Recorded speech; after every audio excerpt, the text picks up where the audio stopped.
이 책은 사실 화가 나서 썼습니다. 어떤 책이 한 권 나왔었어요, 미국에서. 의료 혁신이 일어난다 뭐 이런 거에 대한 얘기인데, 아니 환자 얘기가 빠져 있는 거예요. 아니 왜 환자 얘기를 빼고 얘기하지? 환자들은 그냥 우리가 뭐 정책 맞춰주고 병원이 이렇게 하면 거기에 꼭두각시처럼 이렇게 실려가는 뭐 아바타인가? 안녕하세요. 서울대학교 의과대학 법의학 교실의 유성호입니다. 오늘은 제가 되게 특이한 책을 하나 읽어서요. 읽다가 처음엔 야 아슬아슬하다. 그러다가 뒤에 읽다 보니까 야 이거 좀 여러 사람이 읽으면 좋겠다. 왜냐하면 사실은 대 AI 시대와 대 유튜브 시대 뭐 이렇게 지식의 홍보가 너무 이렇게 많은 이 시대에 되게 특이한 내용을 담고 있고, 근데 사실은 굉장히 도움이 될 만한 내용이 많이 있는 책을 발견해서 그래서 제가 모시려고 알아봤는데 다행히 오늘 모실 수 있어갖고요. 책 제목은 의사는 수술받지 않는다. 되게 도발적인 제목인데 저자를 모셨습니다. 안녕하세요. 네, 안녕하세요. 김현정입니다. 그렇게 간단하게 말씀하셔서 제가 그러면 잠깐만 양력을 제가 해봤는데, 일단은 세브란스를 나오셨죠. 네. 연세대학교 의과대학 나오셨고, 제가 몰랐는데 대한민국 1호 여성 정형외과 대학 교수님이시고, 근데 이제 이렇게 하면 딱 루트가 있어요. 세브란스나 저희 대학이나 세브란스는 이제 나온 다음에 이제 대학에서 이제 일생을 은퇴할 때까지 이렇게 하는 건데, 정상적으로 이제 뭐 케냐, 아프리카 활동 요거까지는 이제 역시 뭐 이렇게 많이 하실 수 있는데, 또 뉴욕 코넬 대학교 부속병원에 가셔서 스포츠 의학 펠로우를 하셨으면 이제 뭐 LG 트윈스 이런 거에 이제 전담 주치 뭐 이런 거 하시면 될 것 같은데, 그리고 이제 아주대학교 의과대학의 교수로 계시다가 어느 날 갑자기 그만두셨어요. 그렇죠? 그만두시고 인도의 고대의학 아유르베다 공부로 전인 치료라고 이거를 공부하러 가셨다가 또 돌아오신 다음에 화이자, 그 다음에 존슨 메디칼 이쪽에 총괄 의학 감독과 이제 의학부장과 총괄 의학 감독을 하셨고요. 그리고 이제 여기서 멈추는 게 아니라 행보가 공공의료병원. 제가 읽다가 이분 죄송합니다. 약간 골 때리네요. 왜냐하면 이런 분이 별로 없어요. 왜냐하면 정형외과가 굉장히 좋은 과예요. 그래서 뭐 할 일도 많고 환자도 많고 그러니까 그냥 아주대 의과대에 계셨으면 지금 명의에 출연하셔갖고 약간 스포츠 할 때 이러시면 되는 건데, 계속 이거 하다가 이 공공병원 병원장까지 하신 다음에 지금은 이제 또 개원을 하신 거죠. 네. 아톰정형외과의 원장님으로 계시는데, 그냥 김현정입니다 이렇게 간단하게 말씀하신 게 아마 본인의 자신감의 표현이 아닐까 이런 생각이 듭니다. 근데 저는 개인적으로 여쭤보고 싶은 게 있어요. 대한민국 1호 여성 정형외과 교수님이시잖아요. 네. 그 타이틀 달면 되게 그동안 누군가 이렇게 편견을 가지고 바라본다든지, 여자인데 정형외과에서 일단 이렇게 시작하고 네. 교수야? 뭐 이렇게 생각할 수 있잖아요. 부담되지 않으셨어요? 부담됐습니다. 의사 되고 초반에는 그런 쓸데없는 제가 부담감이 있었어요. 내가 잘해야지 후배들 길이 그렇죠. 열린다. 내가 여기서 잘못하면은 내가 여의사들 정형외과 진출을 아예 걸림돌이 될 수도 있다는 그 부담감이 너무 컸어요. 그래서 사실 하면서 힘든 점이 몇 없겠어요. 근데 힘들 때 힘든 내색을 못했어요. 왜냐하면은 제 남자 동기들 의사들이 힘들다고 하면은 일이 힘들다고 하는데, 제가 힘들다고 하면 제 여자라서 그래. 그 얘기가 당장 나오거든요. 선배들 그렇죠. 입에서. 소수일 때는 반드시 그런 얘기 나오죠. 네, 그래서 힘든데 힘들다는 내색을 할 수 없는 거, 그 부담감이 되게 컸었어요. 오랫동안. 근데 어느 시점 이제 좀 지나고 나서는 그걸 벗어 던졌습니다. 그거야 그 사람들 몫이고 나는 내 맘대로 그냥 내 소신대로 살자. 그래서 처음엔 그게 있었던 게 맞아요. 네. 근데 지금은 별로 없습니다. 네, 많이. 네. 저 일단 제가 양력 소개는 왜 이렇게 길게 했냐면 저희 업계에서는 되게 특이한 거라서 저 얘기 좀 해봤고요. 근데 그 원장님 저희가 좀 궁금한 게 있는데, 그 제목을 왜 이렇게 지으셨어요? 의사는 수술받지 않는다. 이거 너무 도발적인 거 아닌가요? 본인이 정형외과 의사시잖아요. 수술하는 의사시잖아요. 네. 근데 그냥 솔직하게 말씀드릴까요? 그래서 시선 좀 끌어보려고 그랬습니다. 아, 시선은 100% 끌었습니다. 아니, 원래 제목은 그거였어요. 이제 잠시 보여드리면 이게 초판본 2012년도에 나왔던 건데 이제 여기 원제라고 써 있는데요. 영차의료 해법과 의료 미니멀리즘. 네, 저는 이 책을 읽었기 때문에 영차 의료를 알고 있고 또 미니멀리즘을 못 뜻하는 줄 아는데 그렇게 얘기하면 안 팔릴 것 같기도 해요. 그랬더니 아무도 제 친구들이 다 말리더라고요. 그렇게 짓지 마. 그건 논문 제목이지 책 제목이 아니야 그러더라고요. 그럼 어떻게 하라고 그랬더니 이제 제 친한 친구들, 이제 물론 의사가 아닌 친구들이 이렇게 보더니 그래서 수술 받지 말란 얘기네 그러더라고요 누가. 그래서 야 그럼 그거 제목으로 하자. 그렇게 됐어요. 그래서 어떻게 보면 친구들이 뽑아준 제목입니다. 아니 근데 제가 이 초판본 보다 보니까 뒤에 잠깐 전에 봤는데요.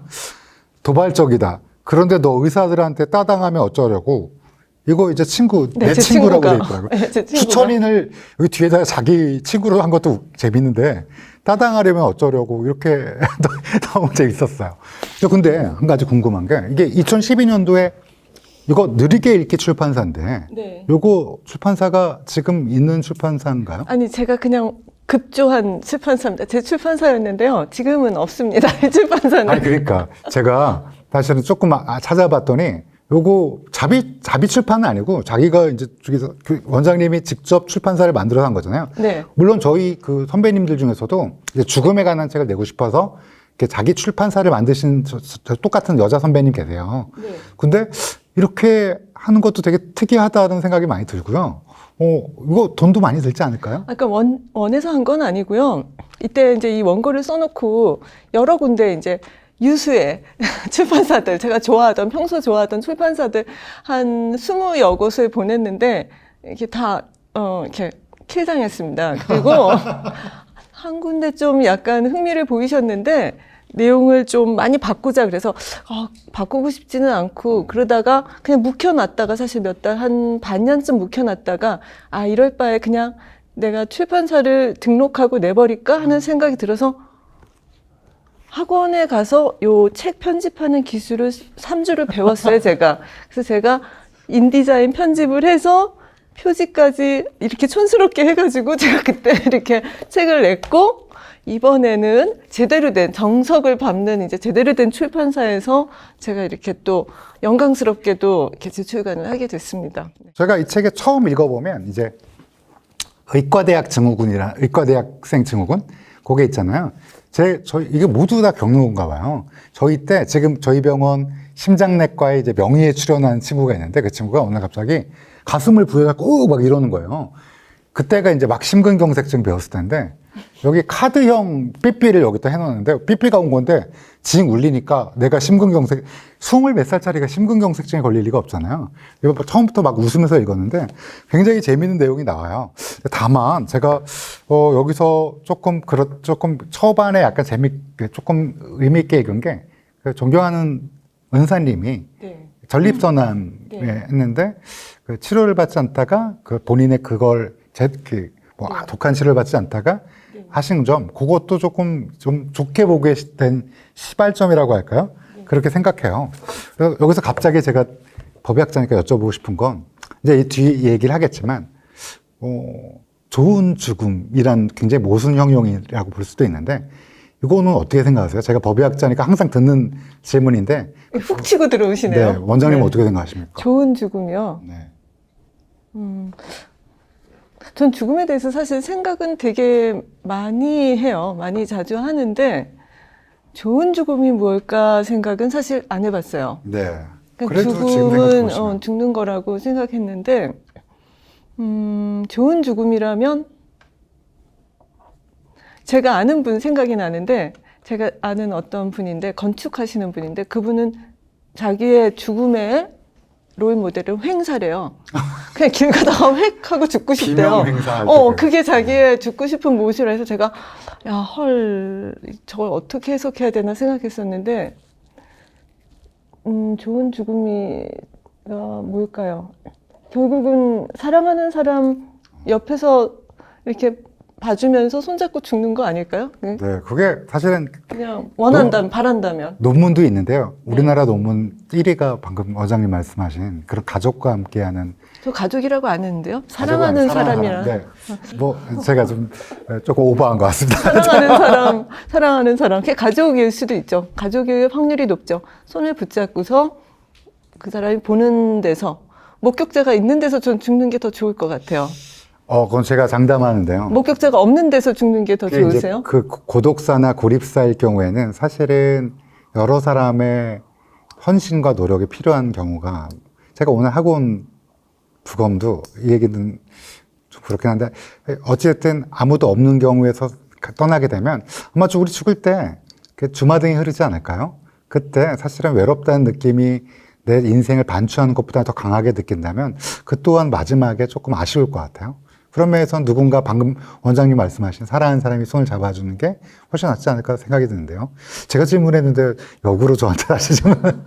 아니, 그 고독사에 대해서는 제가 그 공공병원장 할 때. 맞아요. 동부 그러면 훨씬 그래서 많을 것 제가 같아요. 장례식장을 그때 이제 리노베이션을 하면서 리싱킹, 장례 문화를 리싱킹 하자. 그거를 한동안 좀 프로그램을 운영했는데 뭐냐면 장례식장 중에 하나는 그 연고자가 없는 분을 위한 장례식장을 하나 그 방을 만들었어요.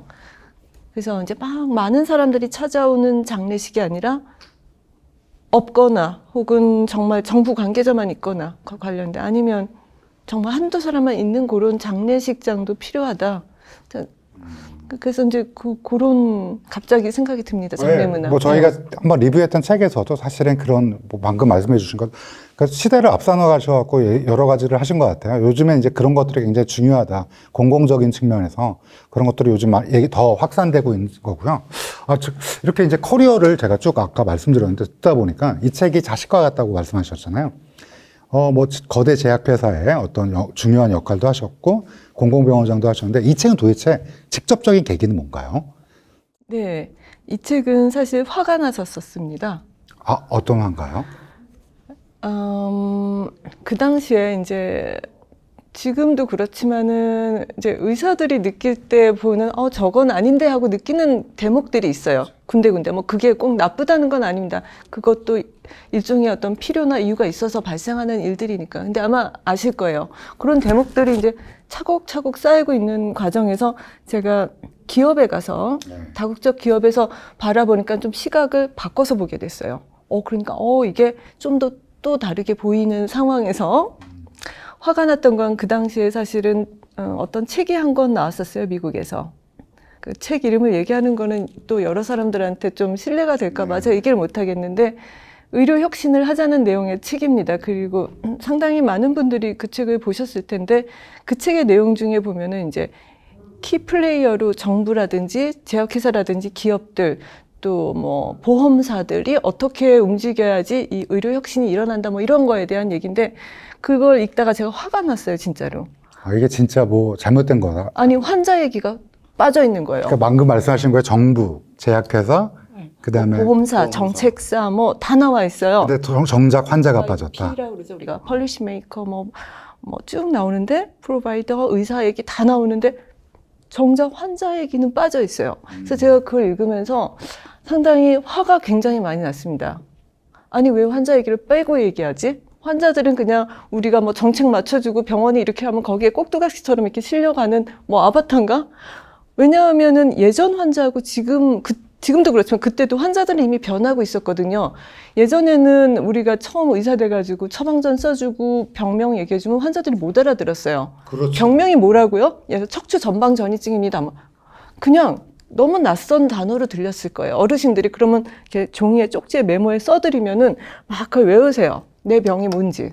그런 시대고 약을 써주면은 그 약이 뭔지 알려고 안 하세요. 그냥 주는 대로 처방 받아서 먹었어요. 의사 선생님이 주는 약이니까. 그렇죠. 그런데 지금은 다르죠.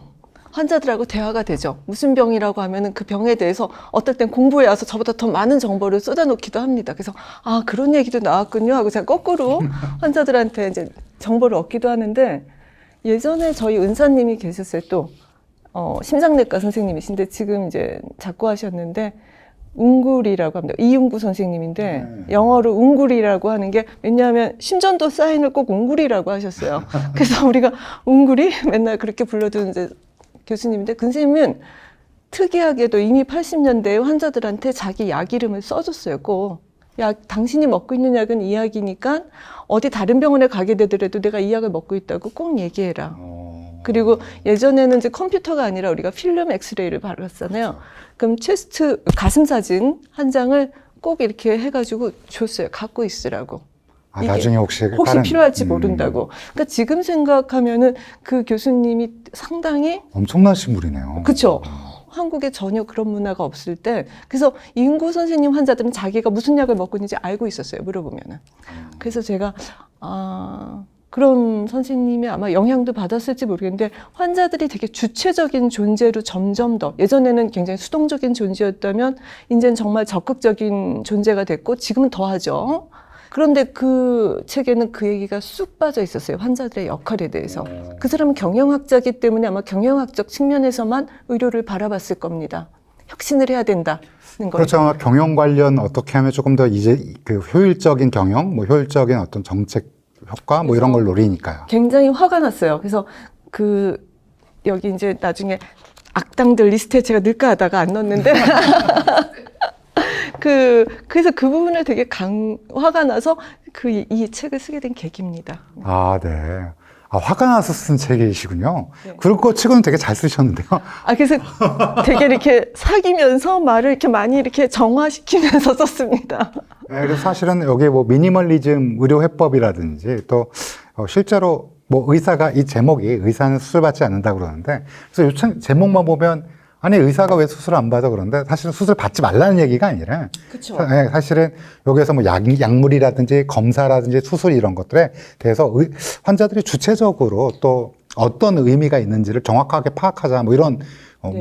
좀 큰 뜻을 품고 있는데 제가 질문드리고 싶은 건 이 책 제목이다 보니까 의사들은 실제로 검사도 좀 덜 받고 몸을 좀 약간 사린다. 그래서 실제로 임상에서도 진짜 그런가요? 뭐 이 저희 청취자분께 네. 어떠냐는. 실제 의사들은 덜 받냐고요? 네. 잘 아시잖아요. 저는 알고 있는데 아니 저희 둘만 얘기하면 사실 네. 다른 얘기할 수 있는데 아니 그게 더 재밌대요. 둘이 얘기하는 거를 듣고 있고 보는 게 더 재밌다고 그러더라고요. 그래요? 네, 어쨌든 말씀을 드리면 덜 받죠. 안 받는 건 아니에요. 저도 뭐 필요한 수술이 있다면 받을 겁니다. 당연히. 특히 이제 정형외과 부분에서 외상 관련해서 급성기에 뭐 어깨 빠졌다, 뭐 아니면 여기가 부러졌는데 개방성 골절이 있다. 당연히 수술 받아야죠. 빨리 해야죠. 그래서 그런 거를 받지 말란 뜻이 아니라 우리가 이제 이머전시하고 일렉티브로 나누잖아요. 그러니까 응급수술과 선택적으로 할 수도 있고 안 할 수도 있는 수술을 볼 때 어떻게 보면 이쪽 분야가 너무 비대하게 커져서 지금 너무 쉽게 너무 횡행하는 그런 수술에 대해서 좀 더 신중하게 가자. 너무 내 몸을 미리 이렇게 내놓지 말자. 뭐 이런 의미입니다. 네. 그래서 사실은 근데 대한민국 현재 의료 접근성이 굉장히 좋은 편이잖아요.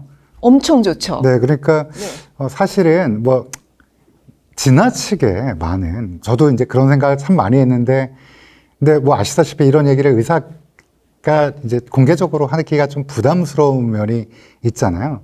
저는 반대라고 생각해요. 이거를 제3자가 얘기하면 되게 아프죠. 찔리면. 아프죠. 네. 근데 의사 내부에서 의료계에서 이런 목소리가 나와준다는 거는 어떻게 보면 우리 스스로 자정하는 느낌이 있고 그래서 이 책이 나온 거 덜 아니에요? 아픈 거 아니에요? 네. 덜 아픈 거? 내가 나를 욕을 하는 거하고 남이 나를 욕하는 거하고 욕까지는 아니죠. 나를 아프게 하는 것보다. 저는 사실은 근데 약간 그 마음이 쪼는 걸 잘 쪼라고요. 요즘 이런 책은 못 쓸 것 같아요.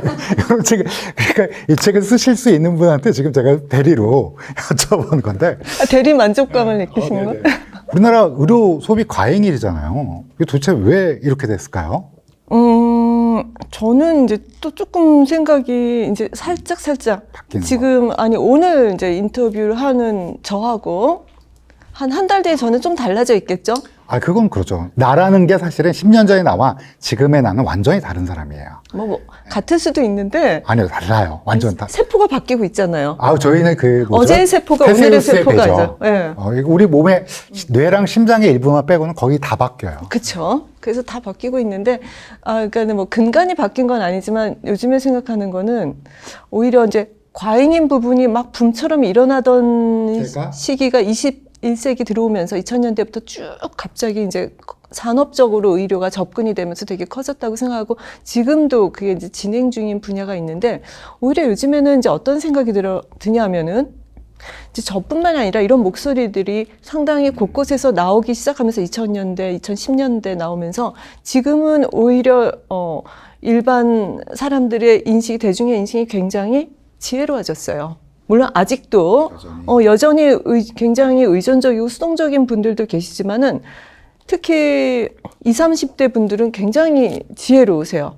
진료실에서 환자들을 만나보면은 본인의 주관들을 너무 확실하게 갖고 있는 분들이 많고 그리고 그분들은 어떻게 보면은 미리미리 내 몸을 챙기자는 개념이 굉장히 강해서 그러니까는 요거를 과잉으로 봐야 되나 싶은 부분이 있는데 어떻게 거꾸로 뒤집어 보면 과잉이 아닌 것도 있어요. 예를 들어서 요즘에 탈모약들 젊은이들은 다 먹어요. 아, 요즘 20대부터 먹어요. 네, 그러니까요. 근데 그거 먹으면 어떤 분들은 발기가 살짝 안 되는 부분도 있고 그래서 조심해서 먹는데 많이도 먹어요. 그러니까 그럼 그 과잉의 의료인가요? 과잉인가요? 아니요, 탈모는 잘 모르실 텐데 탈모는 남자들한테는 중요하죠. 엄청나죠. 그래서 제가 이제 꼭 생각을 바꿔 생각하기로 한 거예요. 야, 탈모약 먹는 걸 예전 제 시각으로 보면은 과잉이거든요. 왜 도대체? 그런데 지금은 생각을 제가 조금 바꿨어요. 아, 저거는 정말 절실한 뭐가 있구나. 이해할 수 있다. 저걸 과잉으로 보기 어렵다. 그러니까 약간 각이 살짝 이렇게. 저희 그 나이 때 저희 서울대학교 병원에 좀 논란이 될 수도 있는데 저희 나이 때 거의 다 먹습니다. 의사들 다 먹어요.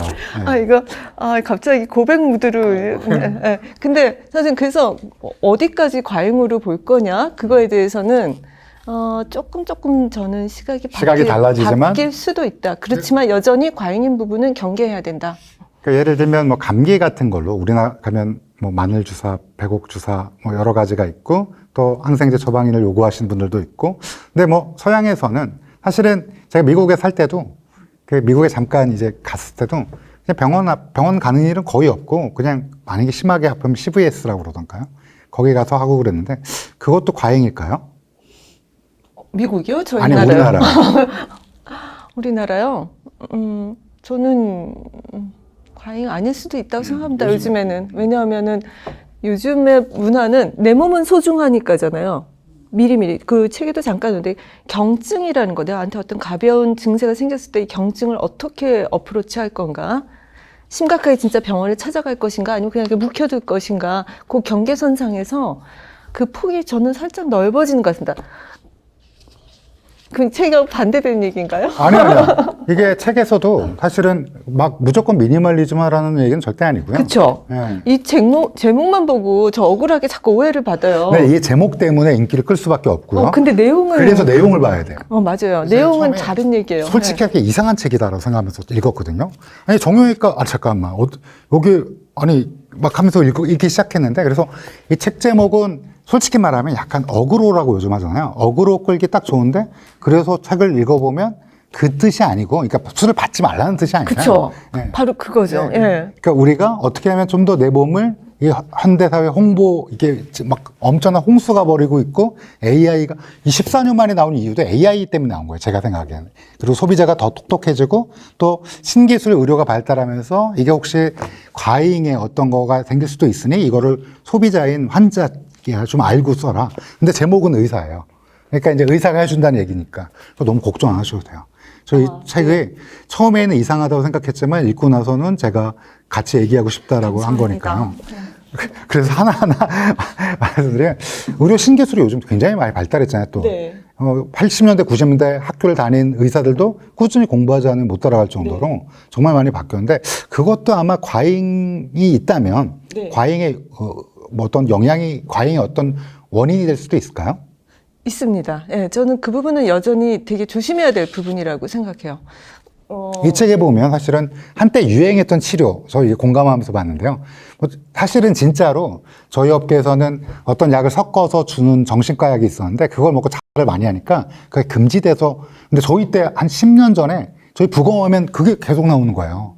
그러다가 FDA에서 안 된다고 그러고, 그러니까 의사가 권한다고 그게 유행으로 가는 걸 수도 있잖아요. 그렇죠. 뭐 예를 들면 정형외과에서나 신경외과에서도 많이 쓰는 그 디스크 수술할 때 케모파파인 쓰거나 뭐 녹인다 뭐 한동안은 그게 엄청 유행해서 그거 안 하면은 뭐 거의 그랬는데 지금은 흔적도 없이 사라졌죠. 그래서 어떤 신기술이 나왔을 때는 좀 신중해야 될 필요가 있죠. 거기 여러 가지 검증 안 된 사항들이 많이 있으니까 뒤늦게 후회할 수 있기 때문에 좀 신중해야 된다. 네.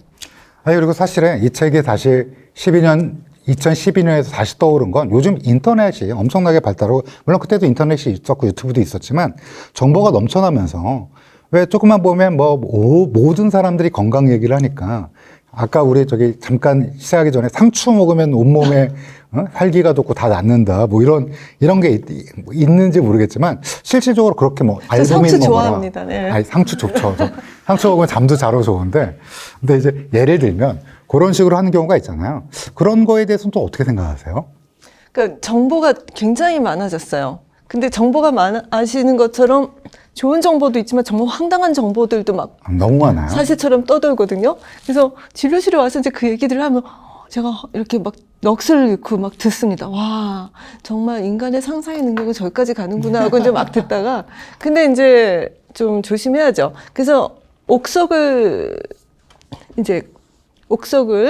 좀 가려서. 가려서 할 필요가 있는데 그 옥석을 가르는 기준을 잡기가 어렵죠. 그래서 어떤 부분에 너무 치우친다 싶은 거는 한 발짝 좀 물러나는 게 좋고, 좀 미심쩍을 때는 그래도 의료인의 판단을 한번 들어보는 게, 좋은 의료인의 판단을 한번 들어보는 게 필요할 것 같습니다. 저는 개인적으로 사실은 의료인을 그 세컨 오피니언이라고 저희는 부르는 그런 것들을 조금 다양하게 받아봐라. 뭐 이렇게 예를 들면 제가 최근에 저희 친척분이 식도암 판정을 받았다는 거예요. 저기 북쪽에 있는 어느 병원에서. 그래서 저한테 이제 서울대학교 병원을 당장 오고 싶다 그러는데, 사실은 나이가 또 좀 젊고, 그리고 뭐 그래서 빨리 일단 다른 병원에 한 번 더 하고, 그동안 이제 혹시나 하면 이제 다른 병원에 갔는데 식도염으로 진단받은 거예요. 그러니까 이제 너무 이제 혼란스러운 거예요. 그러니까 이제 그런 것도 좀 제가 느낀 바가 있었고, 제가 생각하기에는 건강보험에서 이제 진단을 받으라고 하는 거 있잖아요. 건강검진.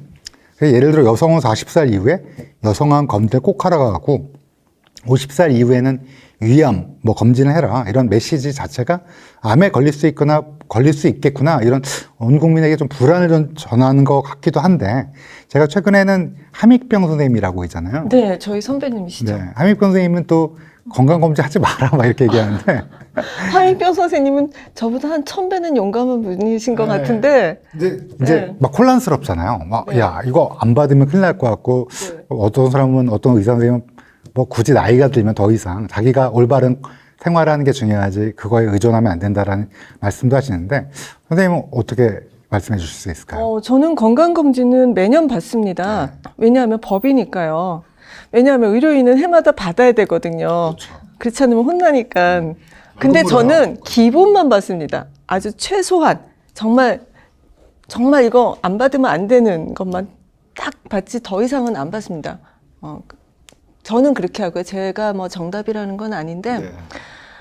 건강검진이 전 국민, 그러니까 아시겠지만은 이 개개인이 아니라 이렇게 뭐라 그러죠? 전체 그룹을 놓고 집단 건강, 예방의학에서 얘기하는 그 커뮤니티 헬스를 볼 때는 이점이 많이 있잖아요. 있죠. 네. 우리가 가축을 키울 때도 이렇게 가축을 점검을 다 해놓으면은 예방할 수 있는 것처럼 전 국민을 미리미리 이렇게 체크, 위험 요소 있는 걸 해놓으면은 전체 의료 비용을 줄일 수 있을 것이다라는 전제하에서 시작됐죠. 근데 실제 그러냐? 그건 이제 별개의 문제고요. 제가 왜 이 질문을 드렸냐면, 네. 사실은 이 책을 읽다가 자칫 오도할 수도 있는데, 여기 이제 미니멀리즘이라는 얘기가 나왔잖아요. 그게 어떤 뜻인지 이 책을 읽으라고 제가 조금 해주고 싶은데, 사실은 그 미니멀리즘은 어떤 의미일까요? 그러니까는 어렵네요. 이 책 저자신데. 네. 그래서 제가 여기도 잠깐 서문을 썼는데 쓰고 나면 잘 생각이 안 납니다. 근데 미니멀리즘이라는 거는 그 패션에서 따온 겁니다. 제가 패션에서 미니멀리즘 좋아하거든요. 지금 이제 지나갔죠. 유행이 계속 도는데 예전에 저희 90년대 대학 다닐 때 그 패션 미니멀리즘이 되게 유행하던 시대. 그래서 의료도 군더더기 빼고 진짜 필요한 거는 하고 그 대신에 군더더기 같은 부분은 과감하게 제끼자. 근데 그러려면은 자기 영차 의료가 기본이 돼 있어야 돼요. 그래서 이제 영차 의료가 돼야지 그 전제 하에서 미니멀리즘이 있을 수 있는 겁니다. 네. 그러면 이제 본격적인 질문이 나왔는데, 이 책에서 제가 이제 읽고, 혹시나 제가 걱정하는 게 이제 아유르베다 얘기가 나오니까, 네. 혹시 영차 의료에 대해서 오해를 하실까봐 그러는데, 선생님이 여기다 쓰신 영차 의료는 어떤 겁니까? 영차는 이제 어떻게 해서 생각하는 거냐면요. 우리가 의료 전달 체계는 알고 계시잖아요. 1차 의료기관, 2차 의료기관, 3차 의료기관. 근데 1차, 2차, 3차, 그 1차가 이제 동네 병원부터 시작되잖아요. 가기 전에 할 일이 있다는 거죠.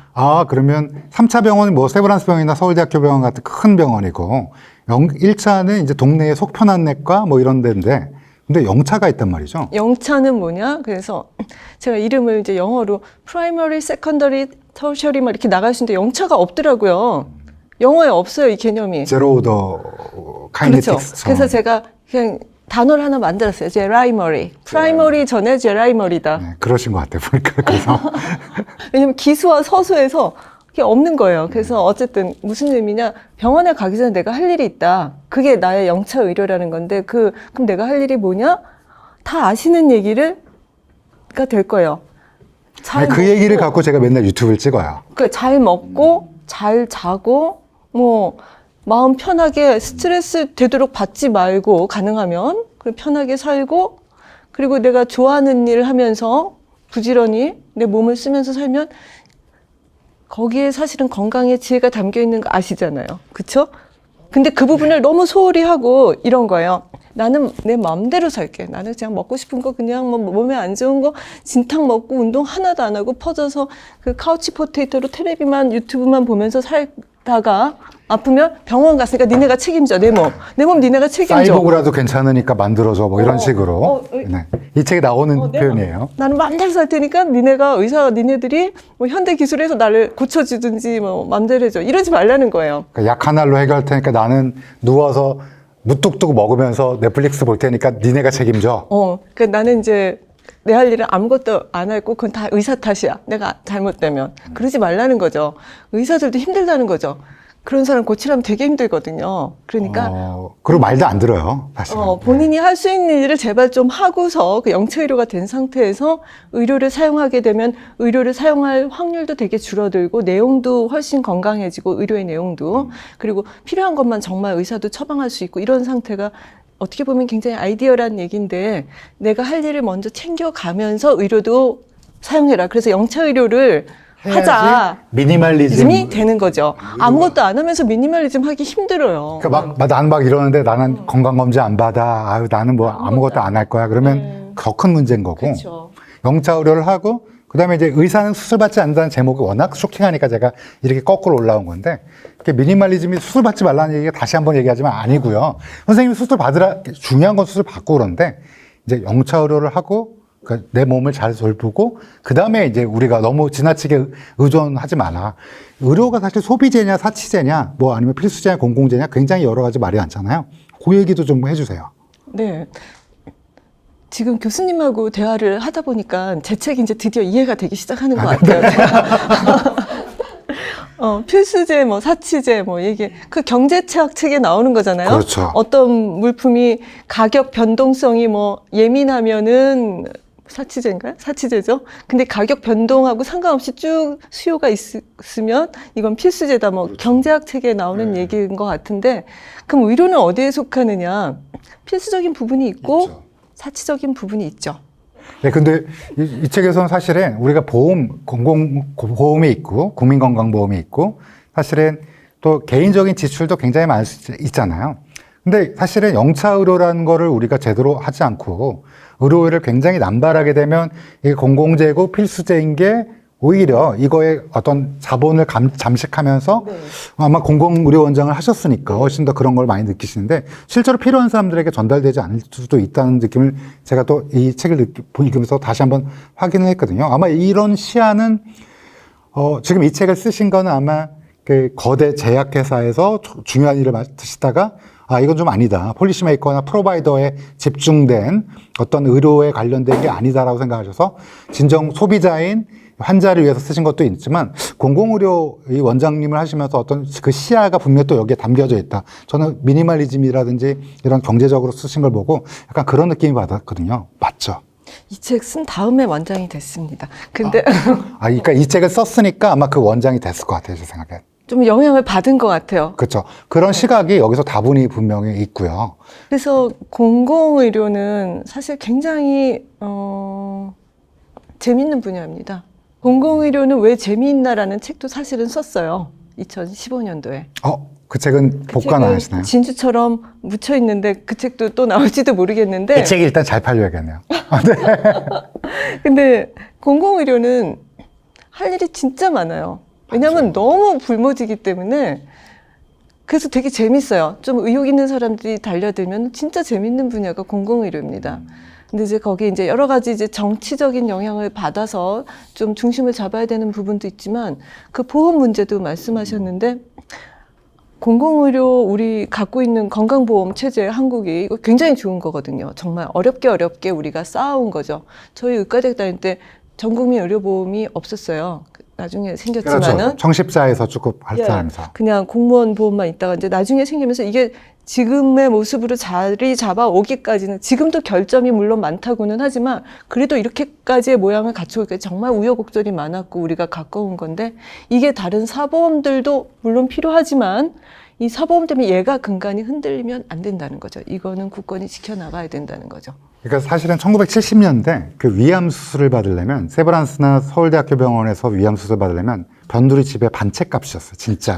진짜로 상상하기 힘든. 근데 그게 이제 전국민 의료보험이 되면서 그것도 공공의료에 굉장한 변화를 일으킨 거고 그런 면에서 사실은 우리가 소중히 지켜나갈 제도인데 이 책이 시사하는 게 사실은 저는 이 책을 읽으면서 처음에는 이분이 왜 수술하지 말라는 거야 하면서 읽다 보니까 왜냐하면 에비던스 베이스드 메디슨이라고 해서 저희는 근거 중심 의학에 굉장히 있다 보니까 그거에 집중돼서 트레이닝을 받다 보니까 이 책이 처음에 그 제목만 보고 혹시 오해하실 분이 있을까 봐 제가 여러 차례 강조한 건데 이 책을 보면 사회적으로 공공의료라는 거 그리고 우리가 어떻게 하면 조금 더 건강하게 또 이걸 건강하게 우리가 유지함으로써 사회 전체의 의료 시스템이 어떻게 하면 좀 더 오랫동안 잘 유지되면서 제공자인 의사도 소비자인 그 환자들도 모두 해피하게 될 수 있는 그런 방법을 제시해서 되게 특이한 책이라고 생각했어요. 되게 특이한 책.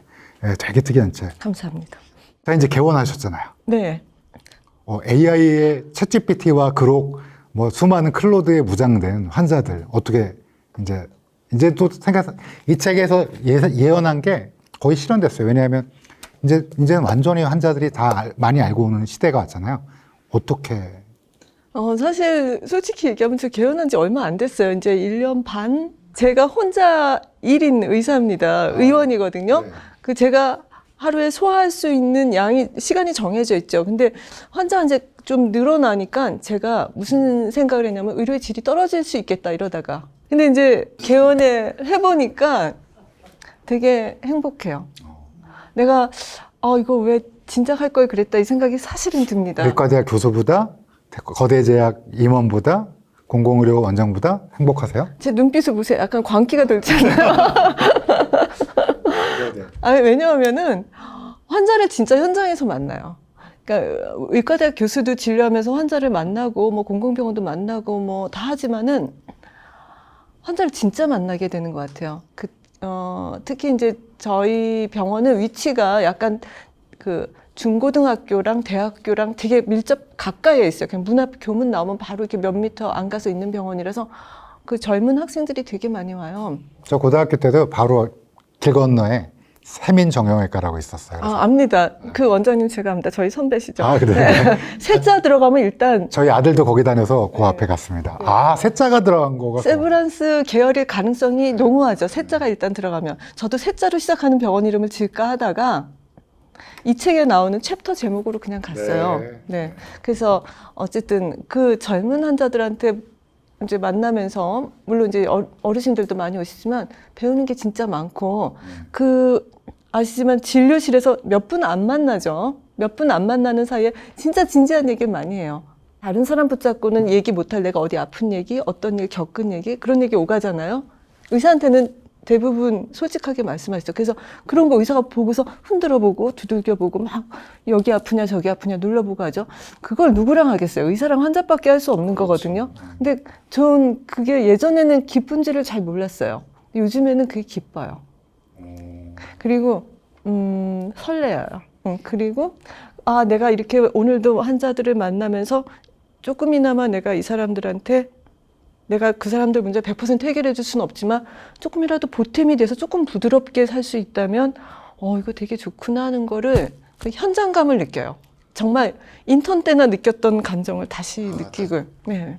설레는 환자, 오늘 어떤 환자분이 오실까 막 두렵기도 하고 약간. 그쵸. 긴장도 돼요. 그리고 모르는 부분은 솔직히 모르니까 다른 전문가를 소개시켜 줄 수도 있고 아니면 제가 공부해서 다음 주에 다시 얘기합시다 이럴 수도 있고 그래서 근데 그런 게 되게 어느 정도 편안하게 이루어지니까 그리고 제가 그냥 자랑인데 팀닥터 맡고 있거든요. 어디 팀?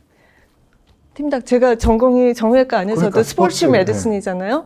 뉴욕에 있을 때 우리 제 사수이신 선생님이 닥터 러셀 와렌이라고 그분이 뉴욕 자이언츠 뉴욕 풋볼 팀의 네. 팀닥터셨어요. 그래서 저희 펠로우니까 맨날 이렇게 따라다녔어요. 근데 그때는 그 즐거움을 몰랐어요. 근데 제가 지금 팀닥터를 맡아서 그 사이드 라인에 가서 웬만하면 그 경기에 이제 참여하고 같이 훈련할 때 하니까 그것도 굉장히 큰 활력이 되고 있는 것 같아요. 환자를 사랑하고 사실은 의료를 사랑하시는 원장님이 하신 건데 사실은 제가 이 책 내용을 다 소개하려다가 그러면 저 혼자 하는 게 훨씬 더 많이 소개할 수 있는데 누군지 좀 만나고 싶어서 네. 모셨는데 이 책은 누가 읽으면 좋을까요? 그 되게 어렵네요. 한 번도 생각 안 해봤는데. 아니 그래도 이거 타겟층을 정하고 그 출판사 여쭤봐야 될 것 같은데. 아니 쓰신 분이 2012년에 쓰신 분이 이거 출판사까지 만드셔서 이때는 화가 나셨지만 만드셨잖아요. 네. 내가 내 몸을 잘 돌보고 싶은데 약간 주관, 소신을 어느 포인트에 둘지 약간 고민스러우신 분들. 그게 저는 연령에 상관없다고 봅니다. 10대일 수도 있고 뭐 80대일 수도 있는데 그런 분들이 읽으면 어떤 내가 찾고 있는 목소리, 사실 자기가 알고 있는 만큼 찾는 만큼 보이는 법이거든요. 내가 듣고 싶었던 얘기들을 발견하실 수 있을 거라고 생각해요. 10대부터 80대까지면 전부 다를 거의. 제 욕심이 좀 많습니다. 저는 그러면 약간 좁혀갖고 저는 이거 그 의학학 계열을 꿈꾸는 중고등학생들도 좋고요. 그 다음에 저는 현역 의대생이나 뭐 간호대생도 괜찮고 치대생도 괜찮고 뭐 이런 관련된 분들도 한번 읽어보시면 어떨까 하는 생각이 들었어요. 왜냐하면 왜 그런 눈빛으로. 아니, 이 책이 처음에 제가 생각했던 화가 나서 난 스토리의 일부입니다. 일부. 2부가 있어요. 그건 좀 약간. 그 책은 또 얼마나 어마어마한 책인 것 같습니다. 근데 그 책은 이제 여기 안 나왔는데, 왜냐면 이거는 이제 일반인의 목소리, 보이스를 했다면 그거는 지금 말씀하신 의대 지망생이나 의사나 그 의대 교수들을 위해서 제목이 그 책은 절판됐어요. 근데 의사는 사라질 직업인가라는 책이에요. 저 사실은 그거를 찾아봤어요. 네. 찾아봐서 알고 있었는데, 그래서 제가 마지막 질문으로 의사는 사라질까요? 이걸 여쭤보려고 했는데, 그 책도. 거기에 좀 의사들이 좀 약간 좀 경계할 얘기들이 나오는데요. 근데 이 책도 저는 의사, 의대생 뭐 다 읽어도 훌륭한, 왜냐하면 요걸 보고 하면, 뭐 수술받지 않는다는 책이 아니니까. 그러니까 이제 그 굉장히 도움이 될 만한 내용이 너무 많다고. 왜냐면 환자 입장에서 이렇게 하는 게 좋겠다라는 얘기를 해줄 수 있으니까요. 네. 그럼 그 책도 언제 복간이? 아직까지는 계획이 없는데요. 네. 글쎄요. 근데 의사가 사라질 직업이라고 생각하세요? 제가 여쭤보려고 그랬어요. 저는 법의학하는 사람이잖아요. 저희는 워낙 인건비가 저희가 싸서, 저희가 뭐 없어질 것 같지는 않지만, 또 중요한 게 최종 책임을 지는 주체로서, 판단의 주체로서 저희는 그래도 꽤 오래 가지 않을까 싶고, 그런 측면에서 의사는 사라질 직업은 아니라고 생각합니다. 선생님은 어떻게 생각하십니까? 저도 같은 생각입니다. 상당히 오랫동안 계속될 직업이라는 생각이 드는 게요. 그 영화에 보면 그런 거 있잖아요. 어떤 머신 위에 이렇게 이런 마치 CT 기계 같은 이런 테이블에 환자가 딱 누우면은 스캐너가 한번 머리끝부터 발끝까지 쫙 가면 한 번 진단이 되고 이렇게 거꾸로 하면서 다 치료가 되는 톰 크루즈 나오는 그 오블리비언이 오블리비언. 네. 네, 오블리비언에 아니 오블리비언은 오블리비언 아니고 톰 크루즈가 오고 위에 상류층이 살고 밑에서는 하류층이 사는 그 영화인데 그 시기에 나온 영화인데요. 네. 오블리비언 말고 오블리비언 비슷 맷 데이먼이 나와요. 맷 데이먼 나와요. 맞아요. 맷 데이먼. 맷 데이먼 나오고 위에는 천상계에는 맞아요. 그 부자들이 살고 네. 그 제목이 엘리시움. 엘리시움 맞아요. 엘리시움. 거기 나오는 그런 기계가 네. 진짜로 있는 날이 나올 것 언젠가 같아요. 나올 것 그러면 의사가 필요 없어질 수도 있지 않을까요? 그런데 그렇겠죠. 그런 기계가 나오더라도 제가 아까 말씀드렸던 그 진료실에서 일어나는 케미스트리 거기서 몸만 치료하는 게 아니라 어떤 멘탈적인 것도 치료를 받죠. 그럼요. 여기 책에도 골반이 골절되는데도 안 아프고 그냥 걷는 분도 있잖아요. 사람은 너무 다양해요. 맞아요. 어떤 사람은 멀쩡하고 저도 통증을 잘 못 느끼는 편이거든요. 당뇨는 없어요. 근데 통증을 잘 못 느끼는 당뇨가 있으면 원래 통증을 잘 못 느끼거든요.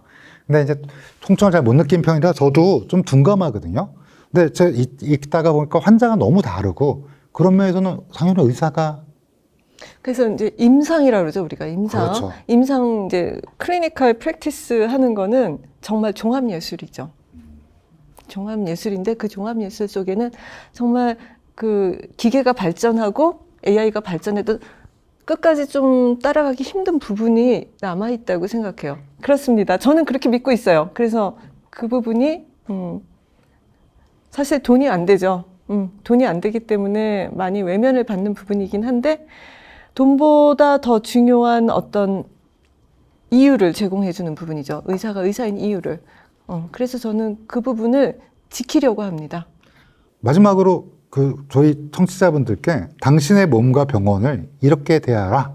뭐 이거를 조금 간략하게 말씀해 주시면 요게 이제 저는 그렇게 읽었거든요, 이 책을.